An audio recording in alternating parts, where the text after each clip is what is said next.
ഒരു നാടൻ കറി ഉണ്ടാക്കാൻ പോവുകയാണ്. പണ്ട് കൂട്ടിയിട്ടുണ്ട് പച്ചക്കശുവണ്ടി നമ്മൾ മുറിച്ചെടുക്കണം. അത് കൈ പൊള്ളാതിരിക്കാനായിട്ട് കവർ എന്തെങ്കിലും ഉപയോഗിക്കാം. വെളിച്ചെണ്ണ എന്തെങ്കിലും പുരട്ടിയിട്ട് ഇത് വട്ടം മുറിച്ചെടുത്തിട്ട് അതിൻ്റെ പുറന്തോല് പൊളിച്ച് കളയണം. എന്നിട്ട് ഇത്രയും കശുവണ്ടി കിട്ടി, ഒരു 8-10 ഉള്ളൂ. അത് നമ്മൾ വറുത്തരച്ച് കറി വയ്ക്കാൻ പോവുകയാണ്. അതിന് കൊട്ടത്തേങ്ങ ഒന്ന് മിക്സിയുടെ ജാറിൽ പൊടിച്ചിട്ട് നമുക്ക് വറുത്തെടുക്കാം. അതിൽ നിന്ന് കുറച്ച് വേണമെങ്കിൽ ഇതിനകത്ത് കറിയിൽ നമുക്ക് വേണമെങ്കിൽ ചേർക്കാം. പിന്നെ പെരുംജീരകം, മല്ലിപ്പൊടി, മുളക് പൊടി, മഞ്ഞൾപ്പൊടി, ചെറിയ ഉള്ളി, കരിവേപ്പില, കറി വറുത്തിടാനായിട്ട് ഇത്രയും എടുത്ത് നമ്മളിത് വറുത്തരച്ച് കറി വയ്ക്കാൻ പോവുകയാണ്.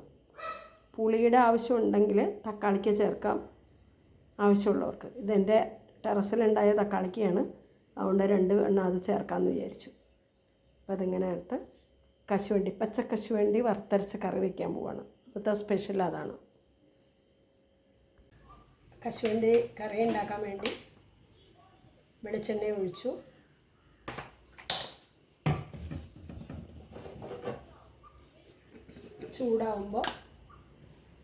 ചൂടായി കഴിയുമ്പോൾ നമുക്ക്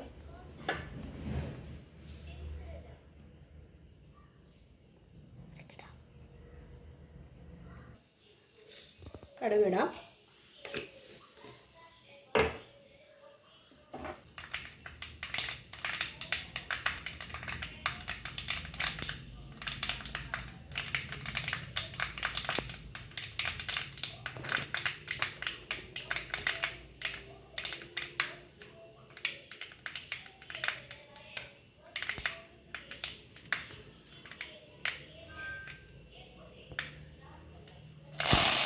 കരിവേപ്പില ഇടാം, ചെറിയ ഉള്ളി ഇടാം, അതിൻ്റെ കൂടെ കശുവണ്ടി കൂടെ ഇടാം. ആ എണ്ണയിൽ കിടന്ന് മൂക്കട്ടെ.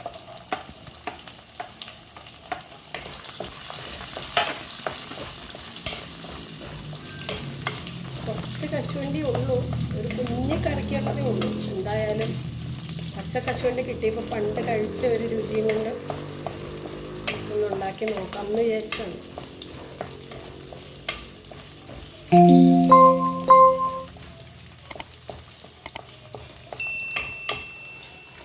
ശരിക്കൊന്ന് മൂത്ത് വരുമ്പോൾ ശരിക്കൊന്ന് മൂക്കട്ടെ. ചെറിയ ഉള്ളിയാണ് നല്ലത്, സവാളയല്ല നല്ലത്. ചെറിയ ഉള്ളി കറി വെച്ചാലും നല്ല ടേസ്റ്റ് ഉണ്ടാവും.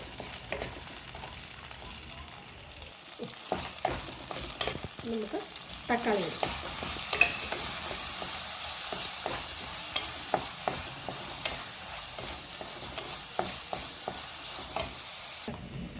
അതവിടെ വെന്തുകൊണ്ടിരിക്കട്ടെ. അപ്പം നമുക്ക് ഇത്തിരി എണ്ണ ഒഴിച്ച് തേങ്ങ വറുത്തെടുക്കാം. അതിൽ മുളക് പൊടി, മഞ്ഞൾപ്പൊടി, മല്ലിപ്പൊടി, പെരുംജീരകം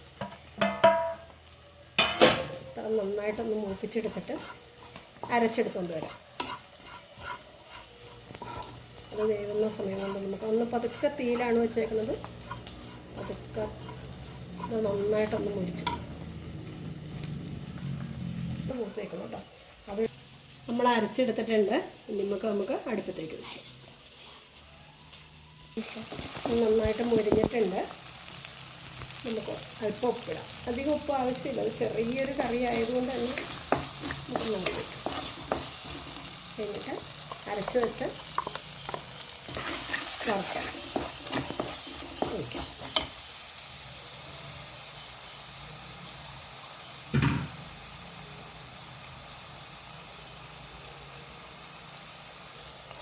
വെള്ളം ചേർക്കണം. കുഴമ്പ് പരുവത്തിലിരുന്നാൽ മതി. അപ്പോൾ കറിയുടെ പണി കഴിഞ്ഞു. ഇതൊന്ന് തിളച്ചാൽ മതി. അപ്പോൾ അങ്ങനെ ഈ കശുവണ്ടി ആർക്കെങ്കിലൊക്കെ കിട്ടുകയാണെങ്കിൽ ഇതുപോലൊരു ചെറിയ കറി ഉണ്ടാക്കാം. ഒരു സ്പെഷ്യൽ കറിയാണ്. നോൺ വെജിറ്റേറിയൻ കഴിക്കാത്തവർക്ക് ഉള്ളൊരു കറിയാണ്. കുട്ടീനുണ്ട്. അപ്പോൾ എല്ലാവരും ഒന്ന് പരീക്ഷിച്ച് നോക്കുക. ഇഷ്ടപ്പെടുവാണെങ്കിൽ ലൈക്ക് ചെയ്യുക, ഷെയർ ചെയ്യുക.